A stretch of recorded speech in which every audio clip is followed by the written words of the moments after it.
Essentially, Katie can't go out into sunlight, otherwise she'll get brain cancer, her brain will fail, and she'll die. Welcome to 2018's Midnight Sun.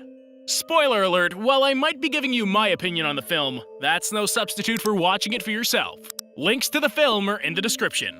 Katie tells us about how she spent all her time inside as a child, and her father Jack did an amazing job with her considering everything. Children were cruel, but that's to be expected when you're young. Not everyone was afraid of her though. Morgan was a childhood friend, and the two of them were inseparable until Katie caught sight of Charlie from her window. Over the years, Katie grew used to the routine of sleeping during the day and staying awake at night. She also got used to the doctor appointments, but she held on to her dreams through all the years. During graduation, Katie's still stuck at home, but her father puts on a cap and gown to give her her diploma and graduation gift. When she opens up the case that contains her mother's guitar, she doesn't look like she could have gotten anything better. I don't even care about the romance that this movie's about. Can we get a story about the dad raising her and homeschooling her? I feel like that would have been a way more touching story than whatever we're about to see. That night, Katie has a case of cabin fever, and she begs to go to the train station so she can play her guitar for a live audience. He reluctantly extends her curfew and she heads out. Meanwhile, Charlie's at a bonfire to celebrate graduation, but he can't help but feel down. His friends try to coax him into joining them for a beer or two, and the local hottie, Zoe, even tries to get him to join her for the party afterwards. Charlie casually blows them all off, and we find out that an injury caused him to give up his full ride to Berkeley, so he's not too happy that he's stuck in town instead of going to the Ivy League. Charlie excuses himself for the party, and we see Katie's arrived at the train station. As she pulls out her guitar and starts to play, she begins to sing. Are we sure this movie wasn't just to promote Bella Thorne's music career? Would you look at that? 3 songs on the soundtrack were performed by Bella herself. That's not even a knock at her, I actually love her voice. It definitely makes it feel even more like a teen romance than it already is though. Sure enough, Charlie hears her voice on his walk from the beach, and he makes his way over to the train station. As people drop a few coins into her case as they leave the train, she just happens to look up and sees Charlie standing there. She freaks out and drops her case as she tries to get away, but Charlie tries to keep her there so he can find out more about her. Katie tries to say that she has to get home to her cat, but her lie doesn't work too well. It's not like her dead cat's gonna go anywhere, so he's not wrong about her not being in a rush, but that could have gone smoother for sure. As Katie rushes off, Charlie finds a book that Katie left behind. The next day, Jack goes to the doctor to give her an update on Katie's functioning. The doctor agrees to fill her prescription for them, but she mentions that Katie's at the age that they'd previously discussed. She mentions that Katie's more at danger with each year, and there's no guarantee that she'll be picked for some trial treatments out of state. Back at home, Morgan comes over and they talk about Katie's encounter with Charlie the night before. Morgan assures her that she'll make up for it the next time she sees Charlie, but Katie isn't sure that there will be a next time.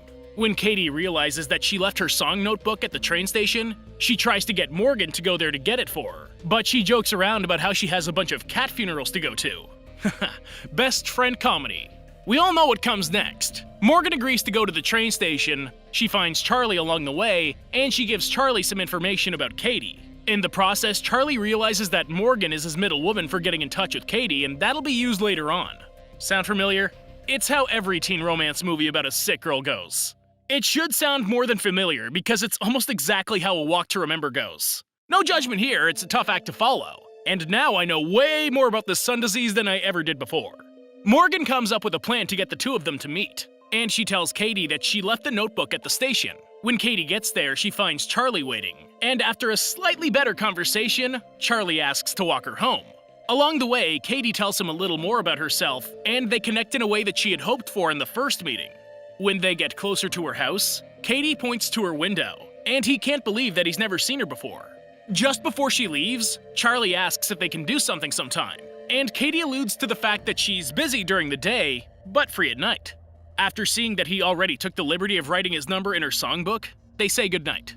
I can definitely understand that. It's even more cheesy because you already know how most of the interactions are gonna play out, but you still watch. It's like you know how 80% of the movie will go, but you like the feeling of watching it anyways. And the other 20% changes enough to rock your world, so it's worth it in the end.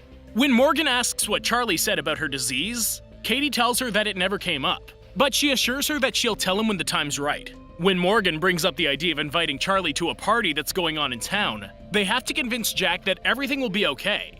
After he gives them the okay to go, Morgan gives her a makeover, and they're on their way. Once they get to Garver's party, It turns out to be much more family-friendly than originally anticipated, but Katie thinks it's amazing. After Charlie gets there, everyone just seems to have a good time, but they all end up taking their keg to Zoe's party in the end. Once there, Katie doesn't seem to be enjoying herself as much as she did at Garber's house, and when people start showing up to hang out around them, they notice a complete positive change in Charlie. When Zoe comes over to make some moves on Charlie, he ends up taking Katie on a tour and leaves Zoe there. I can quench your thirst. Shut up. That's hilarious. I even cheered them on. Garver even gets a little lucky and gets Morgan alone in the garage. It seems like a win for everyone involved except for Zoe. Charlie and Katie end up taking some time for themselves, and Charlie tells Katie about his shoulder injury. They end up sharing their first kiss on the docks, and Charlie takes her home shortly after. Once there, Katie tries to find out what his plans are since school's out of the option for him. He tells her that he plans on taking a bit of a road trip, and he asks to see her tomorrow night. After telling him that that'll be fine, she says goodnight. When she goes to leave the house the following night, she tries to lie to Jack as she goes to leave, but she can't help but to tell him the truth. He seems okay with everything at first, but he's not too happy about a guy not knowing about her condition. In the end, he agrees to let her see Charlie, and he hopes that everything works out well. This is the #1 supportive dad. All he cares about is making sure she's not only alive, but happy on top of it. Usually the parent in this story would be so blind while trying to keep their daughter alive that happiness doesn't even register. But Jack's smart about everything. After Charlie and Katie hang out for multiple nights, he ends up getting information from Berkeley that a spot just opened up, but he'll have to get back in shape. Katie assures him that he can do it though. Charlie tells her that he wants to take her out on a proper date, and she tells him that he has to meet her father. The meeting goes about as well as anyone would expect for these two, and Jack takes a picture of the two before they're on their way. Charlie takes Katie on the train as a surprise, and while they eat Chinese food, Katie has the perfect moment to explain her condition to Charlie. But that doesn't happen, and she turns the conversation around real quick instead.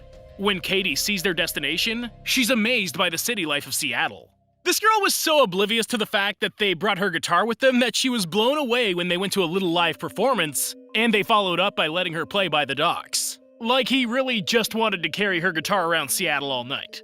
After Charlie finally talks her into giving him a little live concert of her own, more and more people show up to listen to her play and sing. By the end of the song, a nice little crowd's gathered, and Katie finishes off her amazing night with a round of applause. After they take the train back into their town, they walk the pier, and Katie tries to convince Charlie to go swimming in the water with her. Keep in mind that these are the freezing waters of Washington State. I think Charlie would swim across the Bering Strait if she was standing on the other coast like that. After they lie on the beach and they hold each other, Charlie asks her if she's ready for the most beautiful sunrise she's ever seen. And the gravity of that sentence hits her suddenly. Yeah, I knew disaster was coming sooner or later, but for some reason I wasn't expecting it to be so nonchalant like that. The second she realizes what time it is, she makes him speed drive her home, and she runs right through the sun to get inside. At the same time, Jack and Morgan, who had been out looking for her all morning, pull up, and Morgan tells Charlie about how Katie will die in the sunlight. Way to traumatize that boy for life. This probably scars him from ever being romantic in his life again. Later on, Jack, Morgan, and Katie head to the special hospital where Katie goes for testing. They won't know anything for sure until test results come back. But until then, they have no idea. If this was the triggering event, that means the end is in sight. When they get back home, Morgan tries to get Katie to answer Charlie, but she refuses to be the one that hurts him if this goes south. After Morgan deletes the messages, Katie notices that she's starting to seize in her fingers, and she starts to put 2 and 2 together. Soon, the doctor makes a house call to Jack to give him the results. Katie's brain has started to seize, and this is the beginning of the end. Jack can't grasp that no matter how much he had done right to make sure she had got to this point, that it's just gone like that now. The doctor assures Jack that he's done everything he can and that Katie adores him. When he asks how long they have, she simply tells him that she's not sure. As everyone tries to live life as normally as possible, Katie ends up setting up a dating profile for Jack.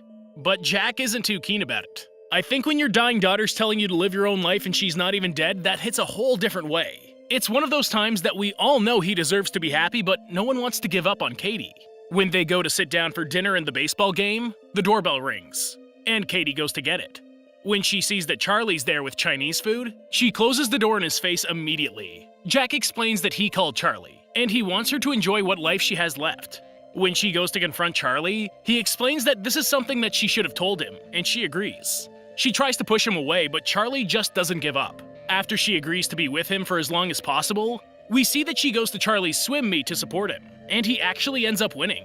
After the meet, Charlie's parents congratulate him, and Charlie goes to thank Jack for bringing Katie. Do you see how this could have turned out if Katie had just told him at any point in the past? I'm not saying she should have told him from the beginning, but that time on the train would have been perfect for sure. The following night, Charlie takes Katie to a recording session, and Katie tries to leave. When she explains that she can't play anymore, Charlie convinces her to just sing instead. Katie hops into the recording room and she sings Charlie's song. As their lives continue through the summer, everyone seems to know that they're enjoying borrowed time, and they make the most of what's left. When Katie finally tells Charlie that she loves him, he says it back with no hesitation at all, and he goes home to upload the video of her singing in the studio.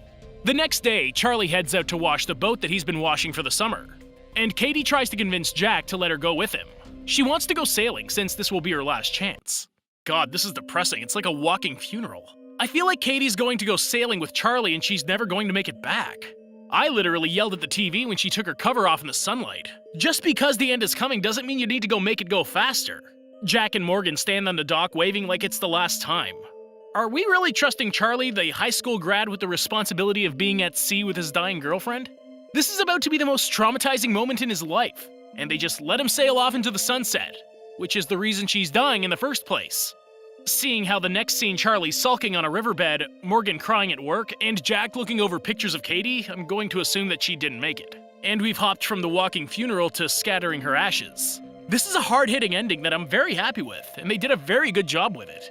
As Jack scatters Katie's ashes, the three of them seem to say their own goodbyes. Later on, Charlie comes over to see Jack, and he glances up to Katie's old window on his way to the door. When he goes to say goodbye to Jack, Jack tells him about how Katie had reached out to Berkeley for him, and he goes to get Katie's notebook. When he gives it to him, Charlie apologizes for keeping Katie out so late the morning that the sun happened. After Jack assures him that it isn't his fault, he thanks Charlie for making her last days the best of her life. As Charlie rides off to Berkeley, Katie comes on the radio, and he drives off to Charlie's song playing on the radio. Charlie comes to a stop at an overlook where he reads what Katie wrote for Charlie. And he reads about how happy she'd been in the end for everything that they did in their short time together. And with that, the credits roll. I know I threw a bit of shade at it in the beginning, but as the story played out, it made the story its own movie. By the end, it definitely hit hard where it hurts, and it felt good with the closure it gave in the end. If you're a fan of these kinds of movies, I'd say it'd be a nice addition to anyone's library. Give it a shot. Thanks for watching, and I hope you enjoyed the video. Don't forget to like and subscribe for more like this one. Comment what you think I should watch next, and I'll see you in the next video.